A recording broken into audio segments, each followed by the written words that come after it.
Hatramin'ity androndroany ity tsy mbola nahavoaray fitarainana mahakasika ny fifidianana filoham-pirenena fiodinana voalohany izay notanterahana ny herinandro lasa teo ry zareo teo anivon'ny CES na ny fitsarana manokana misahana ny fifidianana ny kandida laharana fahadimy ihany aloha hatreto no nangataka anaovana ny fanamariana ny fitanana an-tsoratra manerana ireo birao mpifidianana manerana nosy. Nangataka amin'ny tokony anaovana fanamariana na confrontation ny procès verbaux avy amin'ny birao mpifidianana rehetra eto amin'ny nosy ny kandida laharana fahadimy Andriamatoa Roland Ratsiraka raha ny vaovao azo.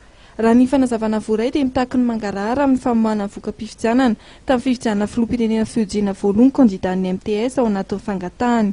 Raha nambaran'Andriamatoa Tody Ramanantsoa anisan'ny mitarika ny MTS dia eo ampanangonana amin'ny PV rehetra avy amin'ny birao fahadatsaham-bato manerana ny nosy ny antoka MTS.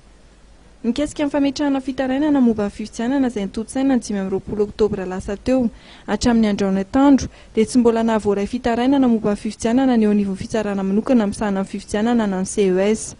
Raha ny lalàna mikasika amin'ny fifidianana dia ity androm-panjakana ity ihany no manana fahefana manapaka mikasika amin'ny fitarainana na fanoherana momba ny fifidianana na ihany koa manafoana ny voka-pifidianana. Raha ny voalazan'ny lalàna hatrany dia ao anatin'ny 10 andro aorian'ny fifarana amin'ny fandatsaham-bato no ahafahana mametraka amin'ny fitarainana momba ny fifidianana eny anivon'ny CES.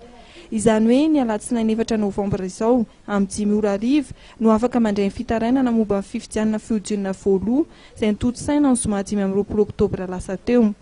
Ny mpifidy izay voasoratra ao anatin'ny lisitra fifidianana ary nandray anjara tamin'ny fifidianana no afaka mametraka fitarainana mikasika amin'ny fizotro fifidianana voka-pifidianana tao anatin'ny birao fandatsaham-bato misy azy. Manana fahefana hanao fitarainana na hanohitra voka-pifidianana ihany koa ny kandida na ny délégué ny kandida na ireo mpanara-maso ny fifidianana avy eto an-toerana. Hatreto anefa dia mbola tsy nisy tamin'ireo sokajin'olona ireo no nametraka fitarainana teny anivon'ny CES.